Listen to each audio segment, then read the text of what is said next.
Guys, dia itu adalah Zionis. Dia mengatakan sendiri kalau dia itu cinta dengan Israel atau Israel. Dan teman-teman, kalian tahu gak sih, ternyata ya foto ini itu sudah digunakan oleh mereka berulang kali. Hi everyone, I'm Yusul Kim. Welcome back to my YouTube channel. Guys yang lagi nonton, gimana kabarnya hari ini? Apakah dalam kondisi yang bebek saja? Atau mungkin ada di teman-teman yang lagi dalam kondisi nggak bebek aja nih? Entah itu karena lagi sakit, lagi galau, atau lagi banyak banget di masalahnya. Apapun itu, tetap semangat guys. Don't give up. Fighting! Alright teman-teman, di video kali ini kita bakal bahas tentang topik-topik yang lagi rame banget diperbincangkan. Mulai dari Bruno Mars yang mau diboikot konsernya, sampai tentang bagaimana jurnalis Israel yang seperti ngebuat hoax kalau Muslim Indonesia mendukung mereka. Waduh. Dan langsung aja yuk kita mulai topik pembahasannya. Untuk topik pertama mungkin kita bahas dulu ya tentang bagaimana konser Bruno Mars yang ada di Indonesia sampai Malaysia yang mau diboikot. Lantas kok bisa gitu mau diboikot? Apa penyebabnya? Yuk mari kita cari tahu bareng-bareng. Teman-teman, sekedar untuk informasi, Bruno Mars itu akan kembali menyapa para penggemarnya yang ada di Jakarta nih. Kabar ini disampaikan melalui Instagramnya VK Entertainment selaku promotor resmi.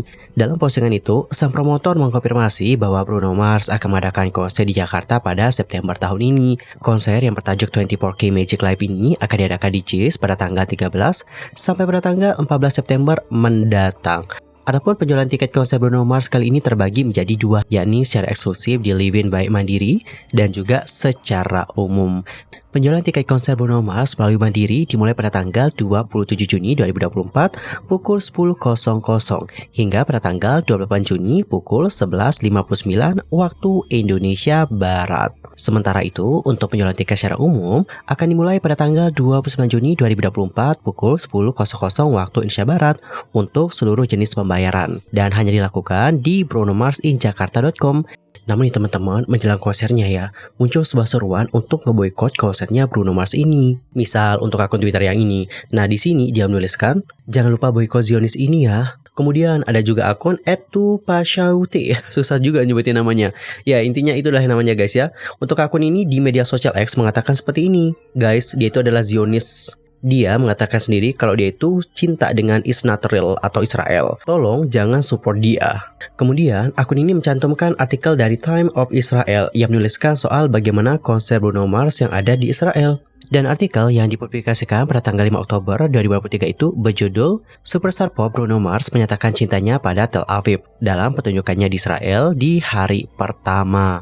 Dan dilansir dari portal berita itu, Bruno Mars sendiri tampil di Tel Aviv dalam pertunjukan pertamanya dari dua pertunjukan yang tiketnya itu terjual habis guys di Israel. Pada saat itu, Bruno Mars meneriakan Tel Aviv di hadapan lebih dari 60.000 penonton yang berkumpul di Yarkon Park untuk menyaksikan pertunjukan pertamanya di ibu kota Israel itu. Setelah itu, dia lantas mengatakan, The Hooligans telah berhasil mencapai Israel. Kami telah mendengar cerita tentang tempat ini. Kami mendengar bahwa kamu berkeringat dan kami mendengar bahwa Anda menari. Kami telah menunggu lama untuk bermain untukmu. Adapun penonton lantas bersorak dan berteriak ketika bintang pop itu memamerkan seberapa banyak penelitian yang telah dilakukan sebelum tiba di Israel. Tidak puas hanya dengan Shalom, Bruno Mars lantas mengisi acara itu dengan teriakan kepada penonton lokal. Yang paling menonjol adalah dalam Calling All My Lovelies, ketika dia tidak hanya mengucapkan tetapi juga menyanyikan Ani Ohev Otah atau Aku Mencintaimu, yang mana ini lantas membuat penonton menjadi liar. Bruno Mars lantas menutup pertunjukannya dengan membawakan lagu Lock Out of Heaven dan Just the Way You Are dengan encore dari lagu hitsnya yaitu Uptown Funk. Kepada penonton menjelang akhir pertunjukan, ia mengatakan, "Saya minta maaf dikarenakan kami butuh waktu yang lama untuk sampai di sini. Kami berharap dapat kembali secepatnya." Sementara itu, untuk konser Bruno Mars yang pada tanggal 7 Oktober 2023 di Israel, itu dibatalkan nih guys. Alright teman-teman, sejauh ini berdasarkan informasi yang aku dapatkan, itulah alasan kenapa Bruno Mars dicap Zionis, dikarenakan dirinya menyatakan cinta kepada Tel Aviv ketika melakukan konser di tempat tersebut. Begitu. Dan usut punya usut, bukan hanya netizen Indonesia saja loh guys yang menyerukan boykot. Netizen Malaysia juga banyak kok yang mau ngeboykot konsernya Bruno Mars yang ada di Malaysia. Sekedar untuk informasi, konser Bruno Mars di Malaysia rencananya akan berlangsung di Stadion Bukit Jalil pada tanggal 17 September. Dan berikut adalah beberapa cuitan dari netizen Malaysia yang menyerukan untuk ngeboikot konsernya Bruno Mars. Boykot Bruno Mars, jangan tempah tiket konser dia. Free Palestine. He fly in Israel on October 4th. dan mengabaikan BDS dan mengatakan, "Tell Aviv I think I wanna marry you, that he been waiting a long time to play there and hope to come back soon." Dalam artian kayak Bruno Mars ini udah lama banget loh pengen banget lakukan konser di sana gitu, dan pengen lagi kembali ke Israel untuk melakukan konser. Aku udah tengok berapa ramai influencer yang clueless akan pergi sini. Akan ada yang pergi tapi tak berani post punya. Alright teman-teman, jadi kurang lebih seperti itulah beberapa cuitan dari netizen Malaysia yang kurang lebih sama gitu seperti netizen-netizen Indonesia yang ingin ngeboikot konser Bruno Mars yang ada di Jakarta. Anyway, bagaimanakah pendapat kalian akan topik yang satu ini? Entar sampaikan ya di kolom komentar. Dan kita lanjut yuk ke topik yang berikutnya. Di topik yang berikutnya ini kita bakal bahas tentang bagaimana jurnalis Israel yang seperti ngebuat hoax kalau Muslim Indonesia mendukung Israel. By the way, sekedar untuk informasi, jurnalis yang kita maksudkan itu bernama Naftali. Di bio Instagramnya, dia itu mengatakan bahwa dia adalah orang Israel yang berbicara ke kamera tentang perdamaian di Timur Tengah. Dan dilansir dari The Jerusalem Post, Naftali ini juga telah bekerja untuk mantan Perdana Menteri Israel yaitu Benjamin Netanyahu sebagai bagian dari tim digitalnya selama 3 tahun terakhir. Dan dia ini juga bertugas untuk IDF loh guys. Terus apa sih yang dilakukan oleh Naftali?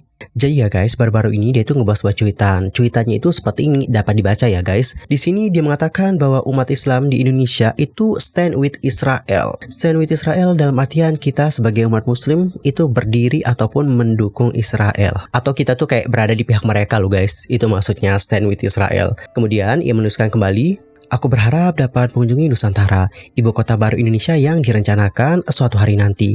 Kami nggak pernah dimaksudkan untuk menjadi musuh." Dan dapat kalian lihat bagaimana cuitannya. Yups, di sini dia tuh menyertakan foto dari wanita berhijab yang membentuk sebuah logo. Seperti yang aku tangkap ya, jurnalis ini yakin bahwa logo itu mirip dengan bendera Israel. Makanya dia bilang bahwa umat Muslim Indonesia itu mendukung Israel atau stand with Israel. Namun nih teman-teman, setelah diperhatikan lagi bentuk tangannya, kayak ada yang aneh nggak sih? Itu kayak nggak natural bentuk tangannya, kayak gimana gitu, kayak udah diedit gitu ya.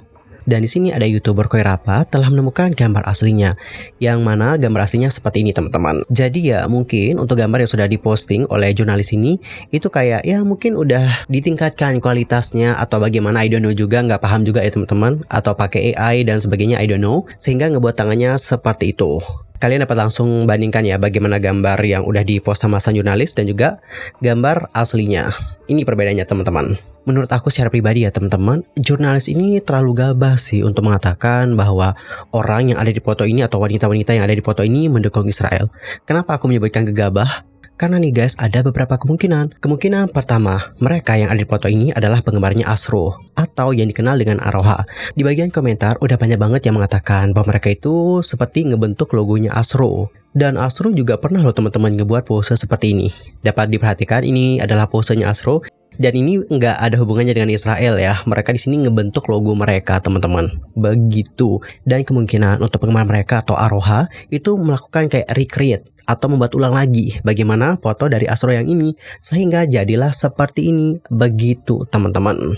Kemudian ada yang komen bahwa untuk gaya foto seperti ini itu seperti gaya foto di zaman tahun 2008-an. Karena nih guys, vibes-nya seperti di tahun-tahun itu. Dan pada kala itu sangat umum banget ngebuat berbagai macam pose. Salah satunya adalah pose seperti yang ada di gambar.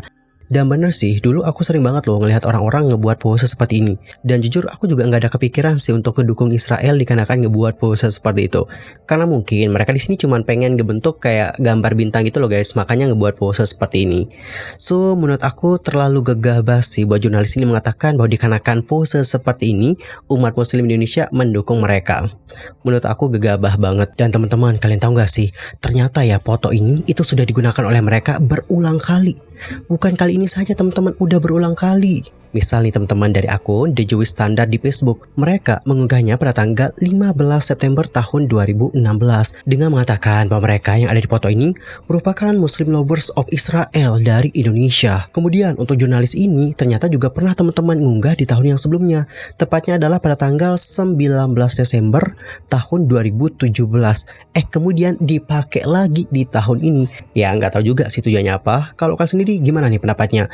Kenapa sih mereka itu terus mengunggah foto ini berulang kali gitu dan mengatakan bahwa Muslim Indonesia mendukung mereka?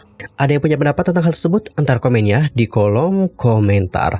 Anyway, cukup sekian ya untuk hari ini. I'm Sulky Mami dan aku juga mohon maaf jika ada kesalahan, baik itu dalam ucapan, sikap, tindakan, dan mungkin ada kesalahan informasi. Mohon koreksinya. Sampai jumpa ya semuanya dan selamat beraktivitas. Goodbye everyone. Bye bye.